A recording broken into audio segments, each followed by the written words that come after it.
Good afternoon, everybody.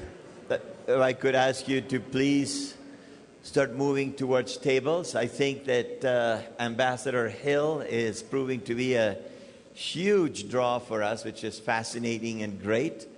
But we may have more people than we have seats. So grab a seat so we know if we have to bring some additional tables and seats in.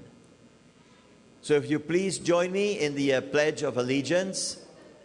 I pledge allegiance to the flag of the United States of America and to the republic for which it stands, one nation under God, indivisible, with liberty and justice for all. Thank you very much. Craig McNeil is in the room, I understand, and he is our photographer extraordinaire that takes unbelievable portraits of yourself, your family, and even your pets. Craig, for your inspirational moment, please. Thank you, President Andre. It's an honor to be here today. One of the many who lost their lives on 9/11 was a Franciscan friar named Michael Judge. He was 68 when he was killed by the debris that was falling from the collapse of the towers. When the first responders pulled the friar's body from the rubble, they found a small card in his pocket with the words that have become known as Michael's Prayer. Lord, take me where you want me to go. Let me meet who you want me to meet. Tell me what you want me to say, and keep me out of your way. I don't know if Michael Judge was a Rotarian, but his prayer emphasized our motto of service above self. Fellow Rotarians, let us follow the example of Father Judge, who recognized service above self. Lord God, grant us the willingness to move in the direction you would have us go for those we encounter on our way, and bless this food before us today. Amen. Thank you, Craig. Enjoy your lunch. Thank you, President Andre. And as Mr. Rogers says, it's a great day in the neighborhood. We have lots of guests, so welcome. But I want to start out by saying that Bob Sawyer told me this morning that today is Happy Colorado Day. So Happy Colorado Day. I'm going to be checking off names because I don't want to leave anybody out. That's just kind of my nature, to make sure that all of our guests are introduced. And I want to start with two visiting Rotarians from Oklahoma. We have one from Broken Arrow, and that is Nick Nail, is from Broken Arrow, Oklahoma. I know where that is. And then we have David Jones from Muskogee, Oklahoma. I think there's a song about that. And we would like to exchange flags with you.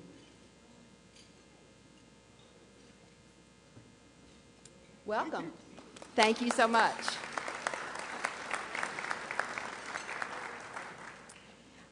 Jim Hatcher is from District 5520. He's from Fort Stockton, Texas. So we've got our Texas-Oklahoma feud going on here. Welcome. Donna Mercier is the executive director of the Tulsa Rotary Club. So there we go. We have another Oklahoma person in the neighborhood. Welcome. And one more, Lisa Chapman, is from Corpus Christi Rotary Club, and she's the executive director of that club. So it's a great day. I did fail to mention that these two guys over here from Oklahoma are guests of Pete Wall, so thanks for bringing them, Pete. We have some prospective new members. Chris Peters brought Mark Montgomery and Peter Durante III. Would you please stand up?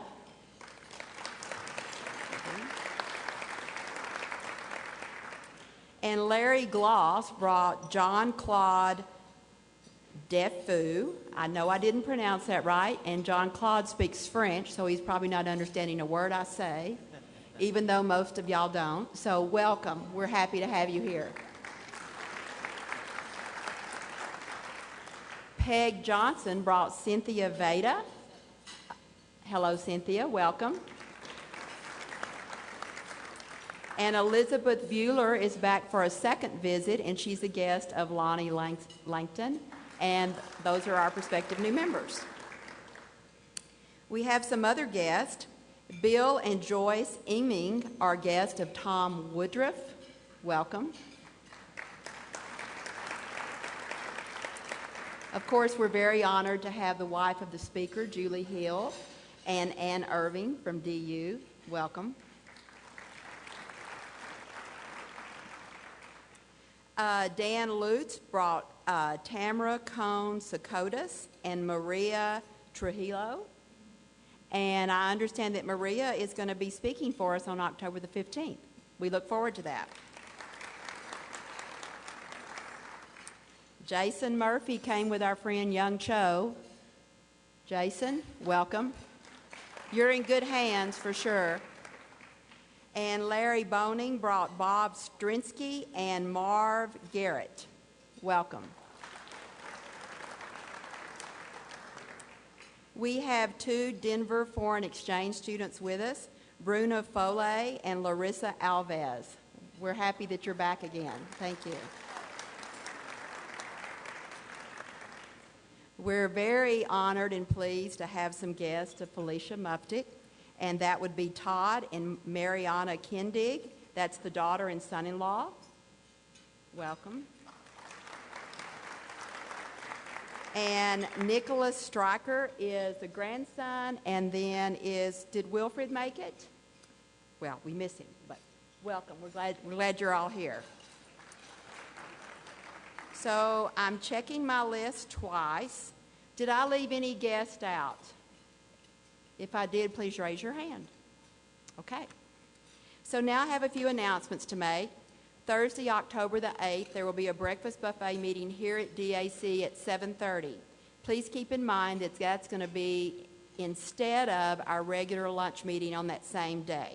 So don't show up for lunch on the 8th, show up for breakfast. Our program will be 50 years saving the soul of the city for Larimer Square, and with featured speakers Dana Crawford and Mike McPhee. Reservations are due by next Monday, so please make your reservation now. We want you to save the date for the second annual District 5450 Area 1 Club Assembly on Wednesday, October the 28th at the Federal Reserve. This meeting will be in lieu of our regular club meeting on the 29th.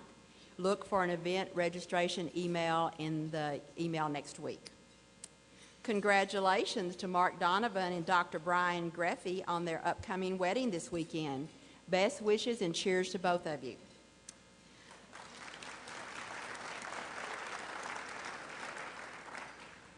Melinda Quiet is going to be our sponsor for the Rotary Connect on October the 27th at the Walnut Room at 31st and Walnut.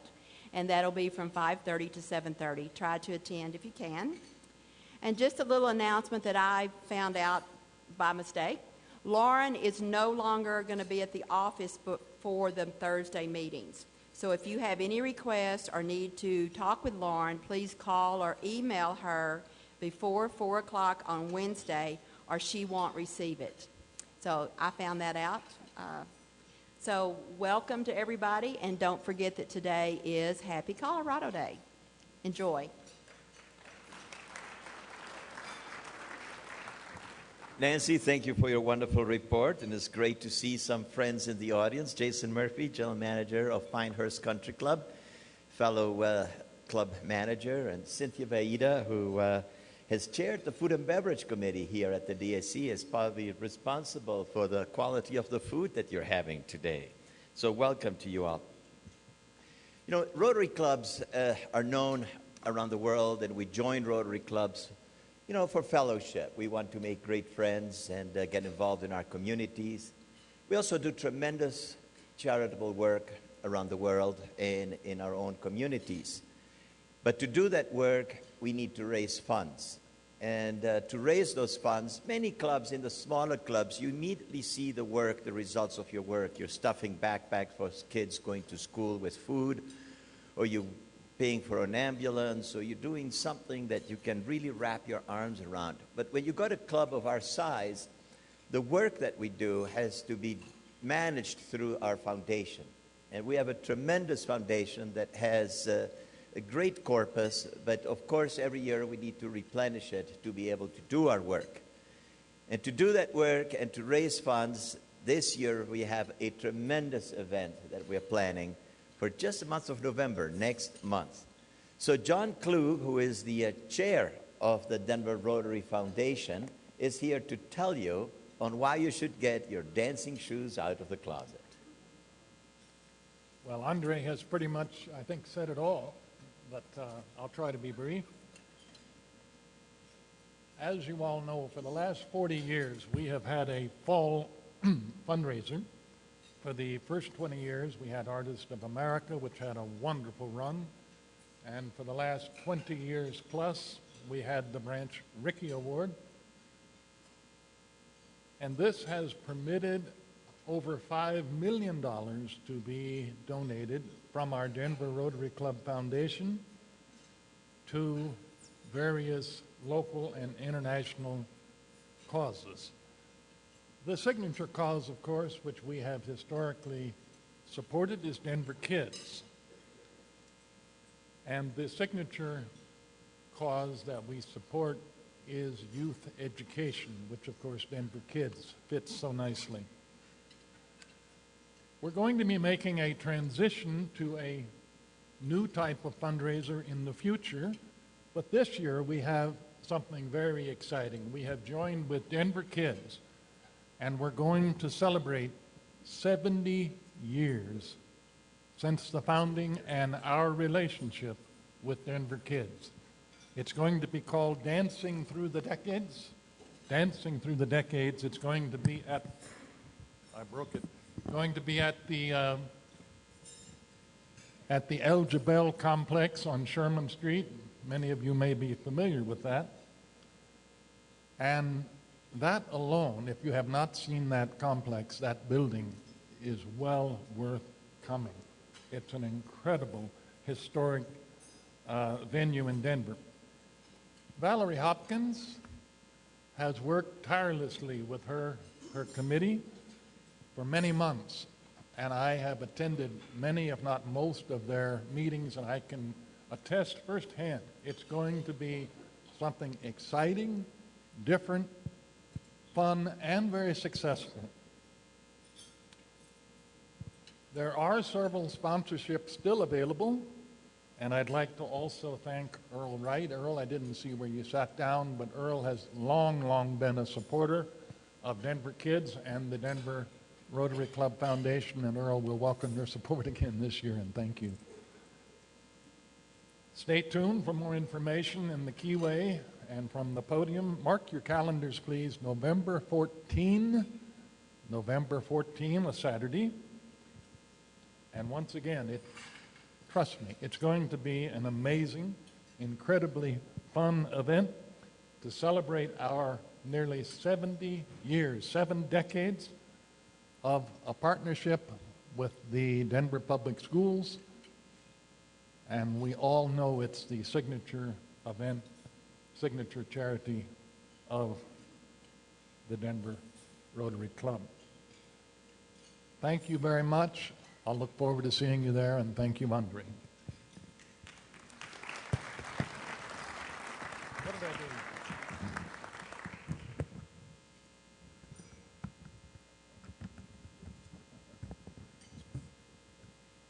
Thank you very much. Thank you, John. It is said that every time that a bell rings, an angel earns his wings. As of about a month ago, I have started to think that every time that I hear a bell ring, an angel joins Rotary. And to tell us why that is happening, we're going to have Doug Jackson come and talk to us. He is the president of Project Cure, an organization that helps recycle a lot of hospital supplies and medical equipment and send it to countries in need. It's a tremendous project. Doug, are you around?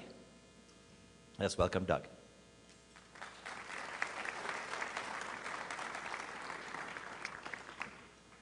If you close your eyes and you listen closely, you might still hear Dr. Michael Muftig's deep laugh and that thick Croatian accent. You must join Rotary. It is the greatest club in the world. I said yes, and that launched my love for Rotary over this many years. And I know many of you that are here today also answered the same invitation. How could we say no? Resistance was futile, which is also why our bathroom cabinets are full of mellum. There's mellum on your tables today. Felicia tells me that you can get that at Safeway and the King Soopers and on Amazon now, too. Michael Muftik is also why a lot of us developed a love for Yugoslavian wine and a love for Winter Park and a love for the Sports Center for the Disabled and, of course, a love for opera and a love for Denver Rotary. Few of us knew that Dr. Mike's real name was Miodrag, or that he was born in Montenegro as the son of a royal governor. When he was born in 1933, it was called the Kingdom of Yugoslavia, and Michael Muftik was born into that kingdom, into a family of privilege. Only a few short years later, the Second World War would disrupt all that young boy knew, and it would shape his outlook for the remainder of his life. He escaped the communists in Yugoslavia, and he enrolled in medical studies in Berlin. It was there that a cute German girl caught his eye. Well, she wasn't really German, but her language skills were enough to make him believe that she was. She was actually from the United States and on a study program at Northwestern University, and we know the rest of that happy story because it was that girl, Felicia, who brought Dr. Mike to the United States. They first settled in New York, and he hated it there. Too noisy, too rude. But when they came to Colorado to visit Felicia's family, Dr. Muftik felt like he was home in the hills of Bosnia. It was about that time that I met Dr. Mike and Felicia Muftik. It was around 1968. My dad was developing Winter Park. Mike and Felicia bought some dirt up there, and that Rocky Mountain dirt became one of his most favorite places on earth, and they became family friends. I was a little guy, but I still remember hearing stories of this Dr. Muftik fellow who had been the doctor for an Ottoman harem, had raced a Porsche through the streets in Germany, an escaped communist doctor with a thick accent. I just had assumed that he was probably really a character from a James Bond novel. Dr. Mike could have practiced in a number of different medical specialties. Our family pediatrician once told me that he was the best internal medicine doctor here in Denver. But when he arrived at Rose Hospital, they needed an obstetrician and a gynecologist, and so he answered the call. He ended up being our doctor, not just for my mom, but for our whole family. The fact that he was an OBGYN didn't stop him from taking care of his guy friends, too. I recall that my dad and my Uncle Bill would sneak up the back stairs of Mercy Hospital and into his office for checkups and nasty colds and all kinds of other ailments. Imagine 30 years later standing next to him in a delivery suite at Aurora Community Hospital when he brought my first daughter into this world, or again at Presbyterian St. Luke's for the birth of my second daughter. There was that huge Croatian laugh in his words as he came through the door. "It's time, I think we're going to have a baby." He was in his happiest element. Do you know 13,000 other little kids were brought into this world by his skilled hands? And the walls of his waiting room were completely covered with their pictures. That waiting room was full of something else, and that was a host of patients that couldn't really afford a good doctor. Dr. Muftik was incredibly generous with his time, and none of us will probably ever know the extent of his charity in caring for women who were marginalized and less fortunate. Maybe it was the memory of the victims of the war and the scourge of communism. Who knows? But one thing is certain, he had a gift of life that he eagerly shared. He shared it with Vice President Biden. When Dr. Mike was the chairman of the Democratic National Committee, he was on a plane with a senator who was complaining of a splitting headache. Dr. Muftik recognized that this wasn't any ordinary headache, and as soon as the plane landed, he helped the future vice president get in to see a specialist. It was an aneurysm, and Dr. Mike's quick action likely saved Joe Biden's life. Our stories could go on about Dr. Mike all afternoon, which actually might be the most fitting tribute, considering his generous introductions of new members and speakers and friends from here at the podium. Dr. Mike said to me on several occasions, when it comes time, I want you to do my eulogy. And each time I responded, I hope that day never comes. But as that old Jimmy Van Heusen song says, that rainy day's here. Dr. Mike was an incredible man, a great husband, a good father, a good grandfather, a renowned doctor, a philanthropist, a friend, and an exemplary Rotarian. President Andre, I move for the adoption of this resolution by a standing vote of the membership and others present.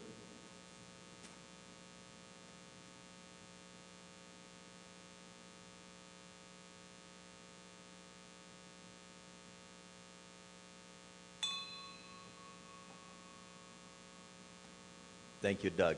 Very, very well said. Mike will be tremendously missed, but I do know that our angels are in great company.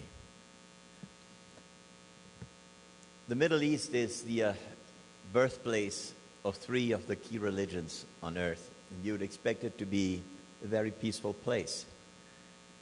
Yes, it's a place where grudges and enmities are passed down from generation to generation, like a treasured family heirloom.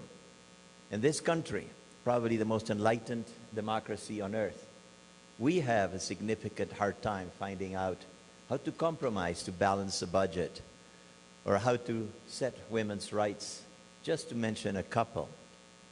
So to talk to us about the enormous difficulty of achieving peace in the Middle East, we have today Dr. Chris Hill. And to introduce him, we have one of our very own. You know, Rotary is an organization of 1.2 million members, 34,000 clubs around the world. And there's only one person that can be the president of Rotary International. And in that position, Grant Wilkins has led our great organization for a year of great enlightenment. So Grant, if you could please come to the podium and introduce our speaker.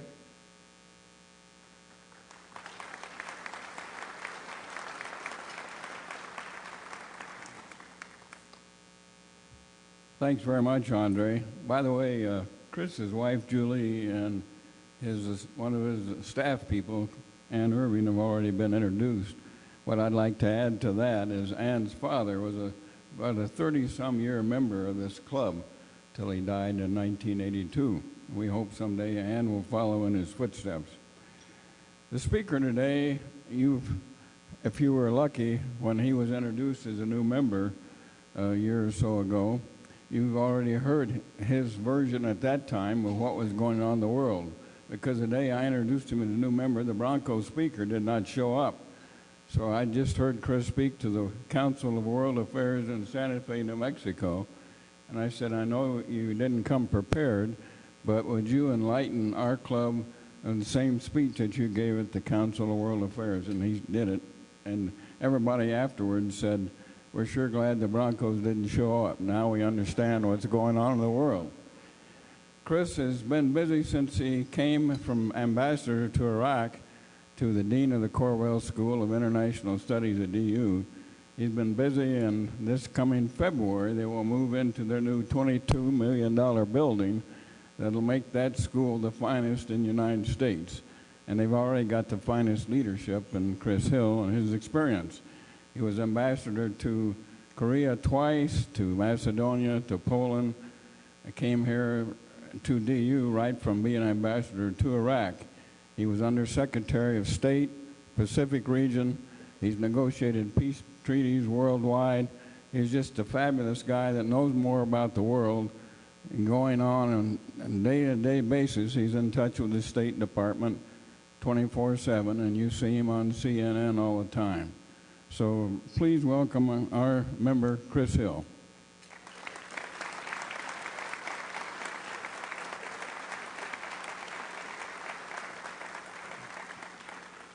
Well, thank you very much, Grant, and thanks for recalling that day when I stood in for the Denver Broncos. But that was a wonderful introduction, Grant. But, you know, I'm from New England, and we like things a little less inflated.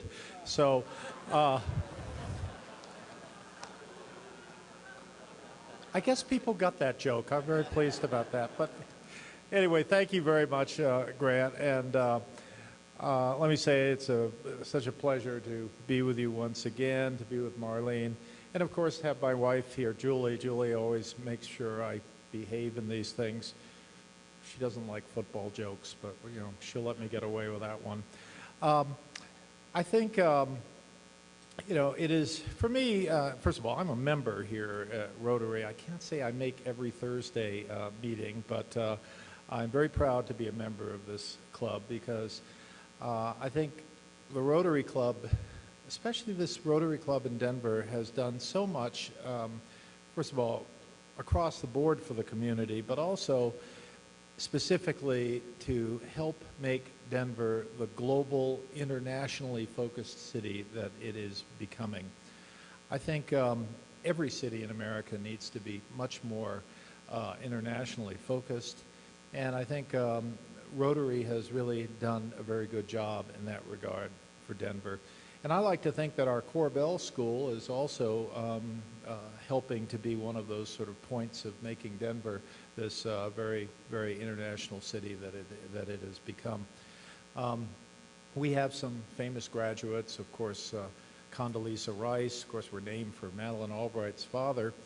And another of our graduates is none other than the Iranian foreign minister, Javad Zarif, who many of you know has spent the last few months with John Kerry hammering out a very difficult agreement, but I think an agreement that has finally gained acceptance, or has not been refused, I guess is a better way to put it, in Washington.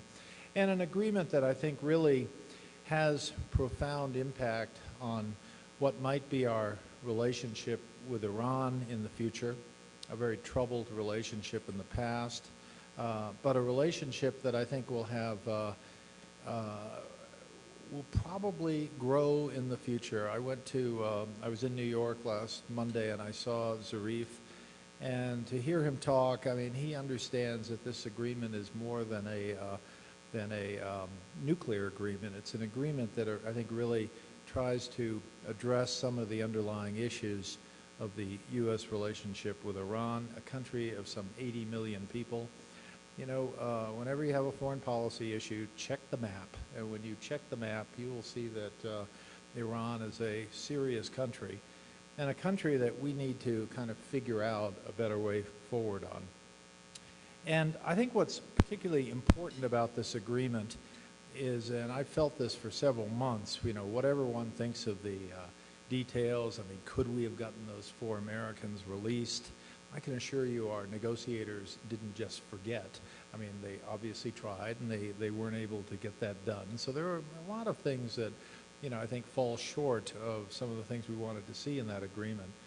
But I think the agreement is very much now into an implementation phase. And of course, one of the key questions will be how are you going to be able to verify things?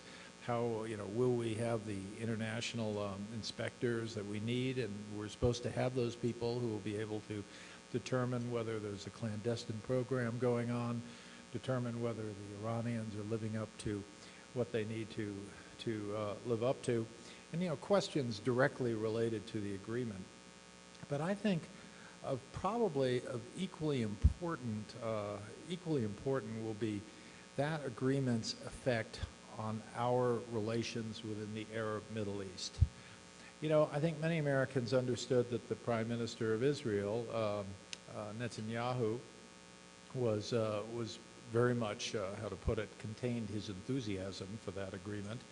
But I think probably fewer Americans understood that where the agreement really encountered a lot of resistance was from our Sunni Arab friends. And it's precisely among the Sunni Arabs who feel that somehow the U.S. is somehow going back to the future, that is going back to the relationship we had with Iran when it was under the Shah and a staunch American ally, and that somehow we've kind of given up on the Arab world and we're switching back to a special relationship with Iran.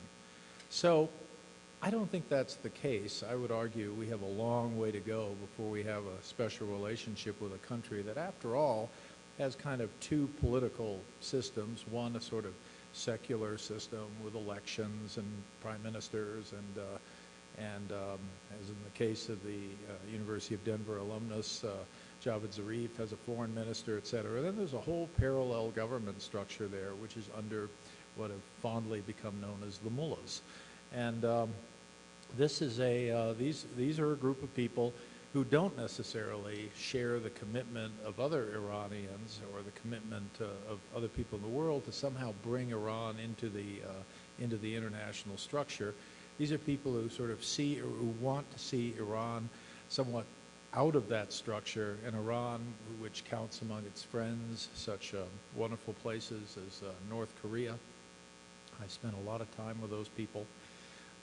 They are people truly only a mother can love, and yet the the Iranians have had kind of a close relationship there and a distant relationship with the countries that they really ought to be thinking of in their future.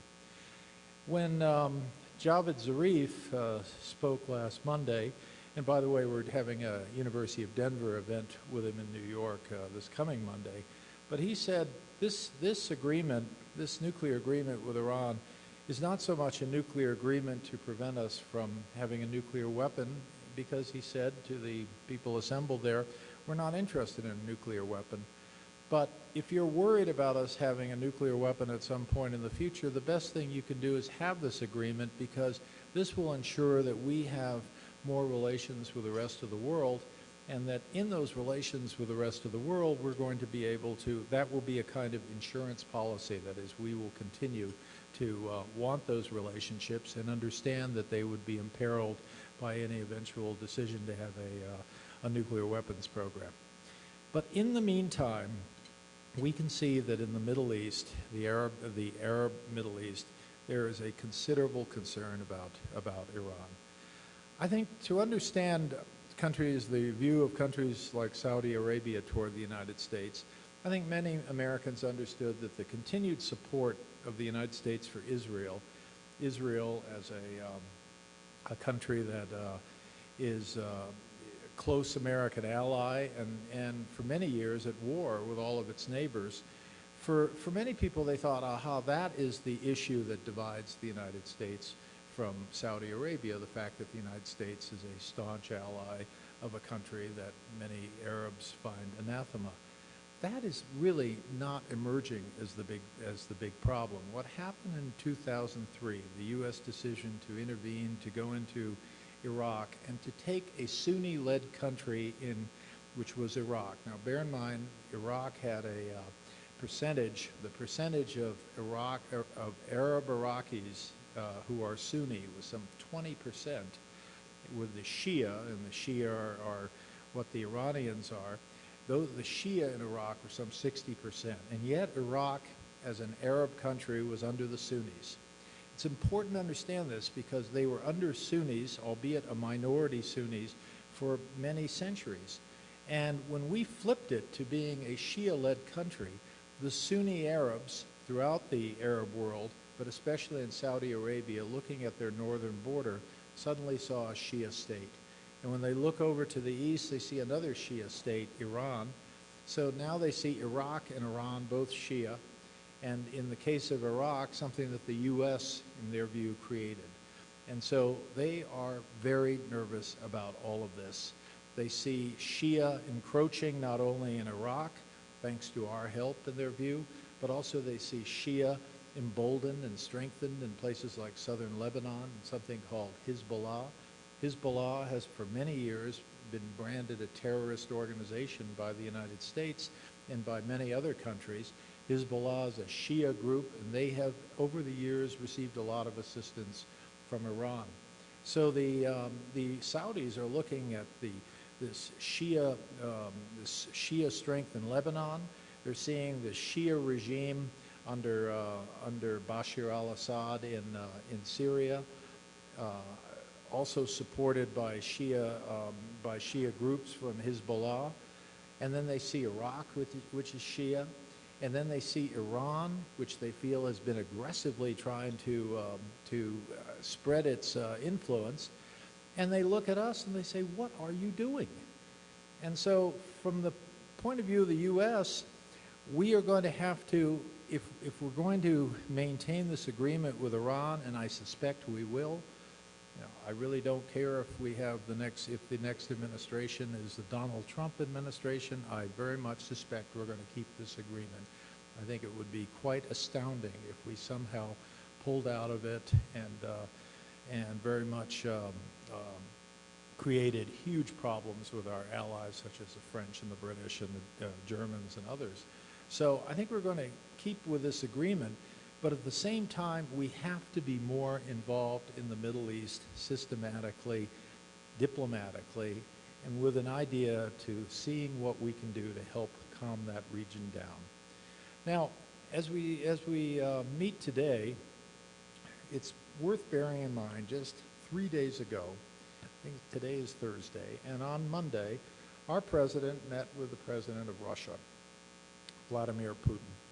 Now, there are a lot of good reasons why Putin is not exactly everyone's flavor of the month. He, after all, essentially destabilized his neighbor, southern neighbor, Ukraine, continues to destabilize the situation in eastern Ukraine, and actually grabbed a piece of territory from Ukraine. He has not been someone we've been able to work with on things, and he's been very aggressive and very much focused on the need to somehow bring Russia back, albeit not as the Soviet Union, but as a country that will somehow play in the world again. So he looks at the situation in Syria.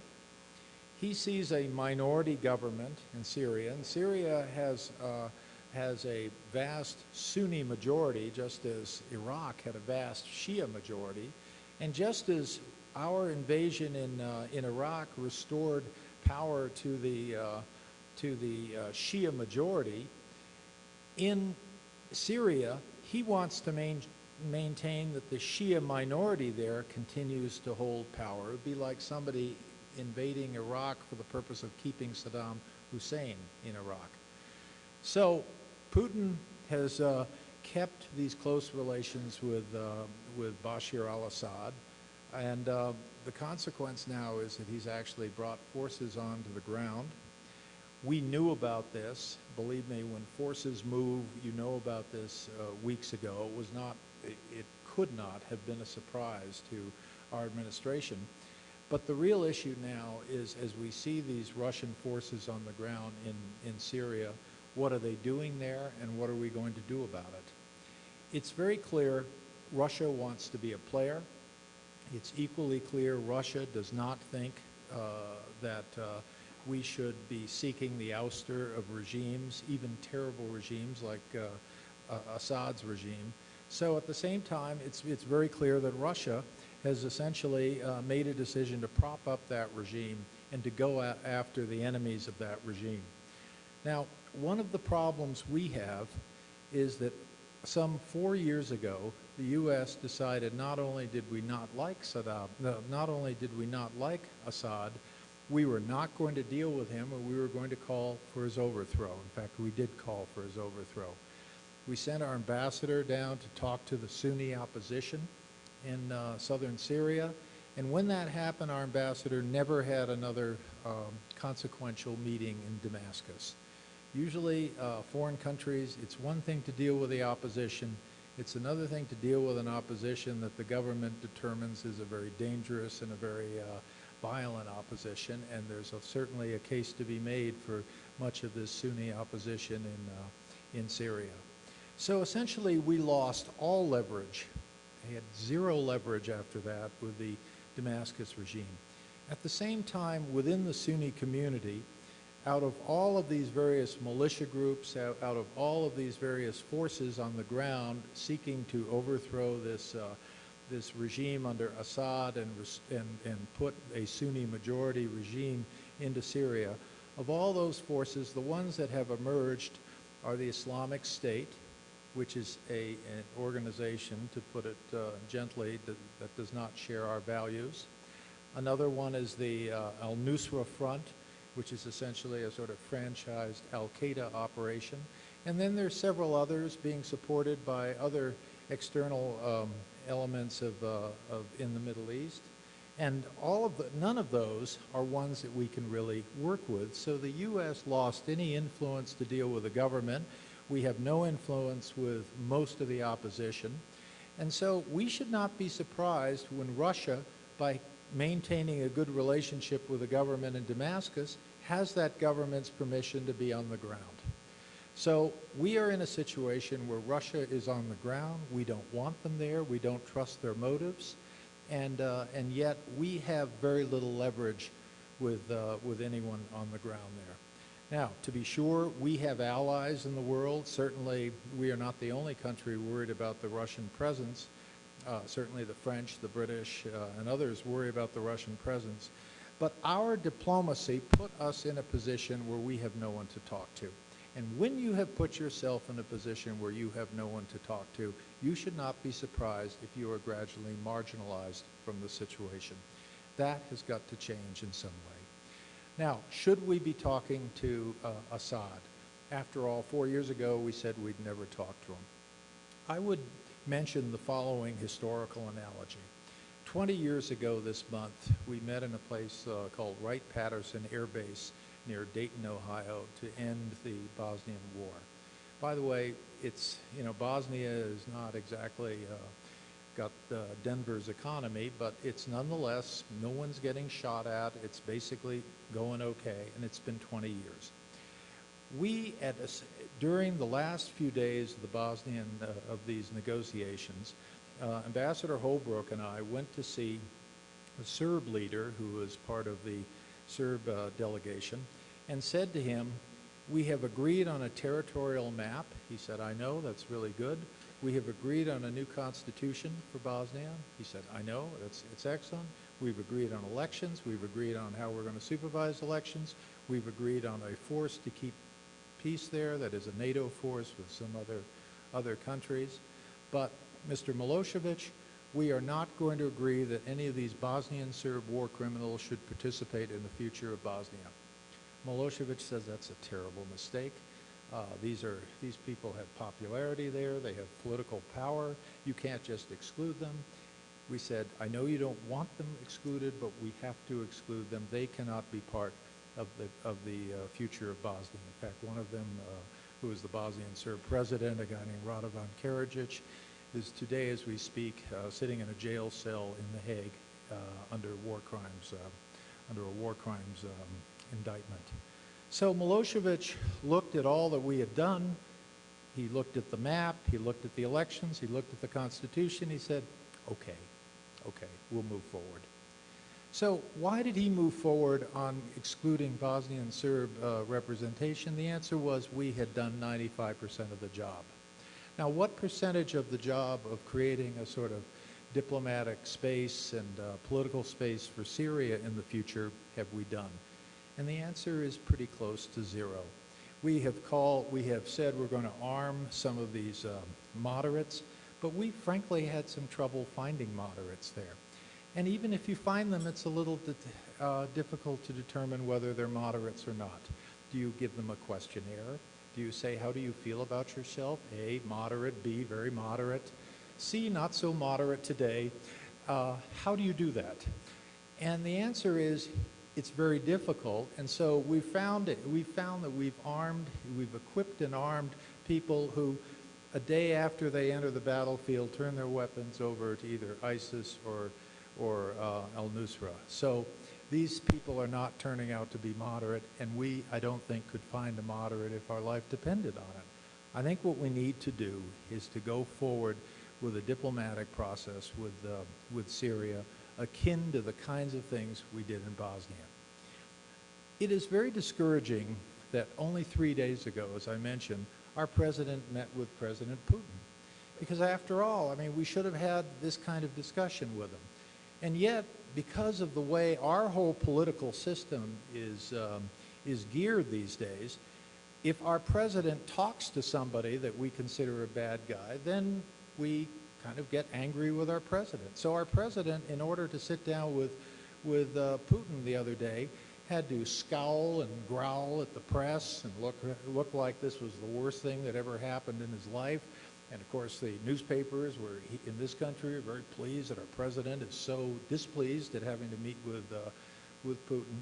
I think what you have to do when you go meet with someone like Putin is put away the scowls and remember what your objective is in the meeting. Is it to look unhappy to the press, or is it to try to hammer out some kind of political deal?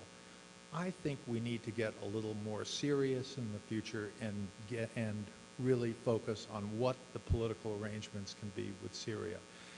Just when you thought it couldn't get worse, it got worse with Russian troops on the ground. And moreover, I would call your attention to last week's crisis, or 2 weeks ago, when all of these Syrian refugees started showing up and mainly they were Syrian, there were others, and they start showing up in places like Hungary in Europe. And so everyone's blaming the Hungarians for failing in their moral responsibilities to help these people. Just remember one thing. When we call for regime change, as we did 4 years ago, that is, we need to get rid of Assad, we need to remember that when you tell a dictator he's got to leave, rarely in history has the dictator said, oh, you want me gone? Well, let me get my hat and coat and I'm out of here. So what you're saying is we believe in the use of force to get rid of you. The use of force means war. We haven't fought the war ourselves. We've had various others in Syria fighting the war, sometimes getting our weapons, sometimes getting weapons from the Saudis, etc. So when you call for regime change, you're essentially calling for war. And when you call for war, you're calling for refugees. So I think those people who live so many thousand miles away from Syria calling for war, I suggest that they host a refugee family in their living room, because refugees are a direct consequence of war. And I think people need to understand that when you call for something like that, when you think that's a solution, you better be prepared to live with some of the downstream consequences of that solution. So I think we've got a tough row ahead. Clearly, we need to make sure that we don't start shooting down Russian planes, or they don't shoot down our planes. This could take a terrible situation and make it worse. But I think perhaps in the situation getting so tough and so strained right now, this might be a time to have some serious discussions with the Russians about what the political arrangements going forward. We cannot be talking to Assad. We're not going to reverse what we did 4 years ago. But I think we can give a sort of wink of the eye and have the Russians talk to Assad and see if there can be some arrangement along the lines of Syria remains within its international borders. Syria has a very decentralized system that is almost a canton system, because the Christian areas of Syria, which, by the way, continue to support Assad, they have no interest in living in Sunnistan. So we need to make sure that those localized areas are able to maintain their broad autonomy. I think we need to help Syria create some kind of parliamentary structure. And then, as everyone ridicules this and saying it's too little, too late, you'll find, as we found in Bosnia, people will come back to it, because I think, frankly, it's the only game in town right now, and that we're going to have to set something up, set up what the political arrangements are going forward. Because until people have a clear idea of what their futures are, I think it's very clear that we are going to have a difficult time ending this brutal war. So I think with those kind of not very inspiring comments, I think perhaps we can go to some questions. Okay. I can't see anything here, by the way, so, oh.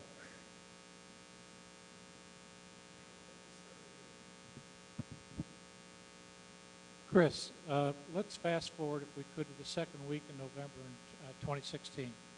There's a new president, and you're sitting down with him as the Secretary of State, and you're to advise him or her with regards to the policies that they should take forth in the Middle East, the top 3 or 4 things they should try to accomplish during their 4 years in office. How would that conversation go? I think sitting down with the new president, the first point to make is, Mr. President, you're going to have to set some priorities. There are a lot of tough situations out there in the world. Many of them are truly tragic from a human rights perspective. But I think, Mr. President, we need to set priorities on the basis of what is in the interests of our country to solve, and which is not to say we don't want to solve things, but we need to solve certain things first. I would make the case to the President that this continued situation in the Middle East is dangerous for our interests. It's dangerous for the interests of our allies, and therefore for our interests, and that I think we need to demonstrate to the world that we consider the Middle East a top echelon issue that we need to address. I think parenthetically, our president, and as someone who worked on East Asia, I fully understood the idea that we needed to make this kind of pivot, this rebalancing over to East Asia. There are some very important countries there, China, you name it, there are lots of important countries. The unintended consequence of that was the sense that we didn't really care anymore about the Middle East, and I think we paid for that dearly. So I would say to the President, we need early on a real level of effort communicated to the American people. Secondly, I think the President needs to kind of lay out what exactly are our interests. Obviously, we would like democracy in the Middle East, but I think it is important to emphasize to the American people that we need a Middle East that is stable, that that involves reinforcing the strength of these nation states there. One of the problems of the Arab Spring, the Arab thing really, was that nation states were weakened. And when they were weakened, when some of these regimes were toppled, people didn't just say, well, good thing, now we can work on our democracy. They found instead, once those nation states were weakened, they found refuge in other forms of loyalty, such as tribalism and sectarianism. So I would say to the President, we need to strengthen the nation states there. Now, the President might say, well, what am I going to do about Egypt? I mean, Egypt, they serious human rights problems. And I would make the point, as a general proposition, doesn't always work, but it works more than 50% of the time. The way to make a country behave better is to be closer to that country. When you stand back and wag your finger at a country, I mean this finger, if you do that, the chances are the country is going to lose patience with you and is not going to listen. So I think in diplomacy, like in business, like in a lot of things, the best way to affect a country is to get a little closer. So I think we need to really work with countries like Egypt, make sure they understand that we're on the same side. And then you can do, as I personally have done in many cases. I remember springing some Greeks out of Albania by appealing to the Albanian president, and he knew me very well. He said, look, for the relationship with the U.S., this is going to hurt me domestically, but for the relationship with you, I'm going to release these guys because I could see this is how we need to work this. So I would emphasize to the president the need to really demonstrate that to these countries we want them to be stable, we want them to get through this, we want to see their economies improve, etc. I think we need to have that kind of, that diplomacy in this sort of circle of countries in the Middle East. I would send the kind of high-level mission that we sent to the Saudis on the occasion of the death of their last king. I would try to make it as bipartisan as possible. And I would emphasize to the president, when you get some cheap shot from someone from the other party in Congress, ignore it. They'll continue to take cheap shots at you. You've got to take the high road and reach out to our other party. We need to start building a broader and a bilateral consensus on these international issues.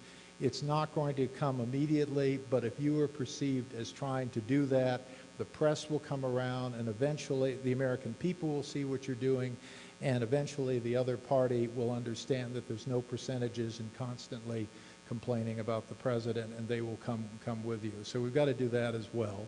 So there's this diplomacy we need within among Middle East states. There's our own domestic thing, and then a broader diplomacy of working with our allies and frankly, partners like Russia. I think if we could get together with Russia, as we did in Bosnia, and have a common point of view on what to do with Syria, and we can work that out with some of the other European countries and come up with what we called in Bosnia the contact group plan, I think we could settle it down. Right now, we're not helping Syria, and frankly, Syria is leading to even more dangerous splits with countries like Russia, and we've got to stop that now. So I would kind of go on that basis. And as for sending U.S. troops and things like that, when you use force, it is a serious means to a serious end, and it should be the last thing you do. I don't rule it out, but it should not be the first thing you do. It should be the last thing you do. And when generals come up to you and say they have the political answers, you tell them, you're out of your lane, General. You need to train up your troops in case we need you. Okay. Ambassador, thanks for being here. Earlier you said in Syria that we didn't have anybody to talk to. Yeah. Can you address that? Yeah, I mean, we essentially wrote off the Alawite regime. I call them Shia. They're a sect of Shiism, but it's really a tribal affiliation called the Alawites. They're about 15% of the population of Syria. They've been running the place. They've had a role in Syria, in all of Syria's modern history, and running the place almost exclusively since about 1970. We have no ties to the Alawite regime. On the Sunni side of the ledger, they're a Muslim Brotherhood. We have really no ties there. We have certainly no ties with ISIS and no ties with some of these other groups that tend to be more Islamist, represented by groups such as al-Nusra. So we have essentially no one on the ground that we can talk to. We do have Syrians who live in places like London or who might live in places like Dubai, and we love to talk to those people who also live in Washington, but they don't have fighters on the ground. And for us to think, oh, we can build up their fighters on the ground and then they'll be relevant, that is a tall order, and I don't think that's the way to go about it. Okay. Thank you very much. Thank you. Okay. Thank you, Ambassador Hill. And on behalf of Rotary, for your presentation today, we will inoculate 150 children against polio.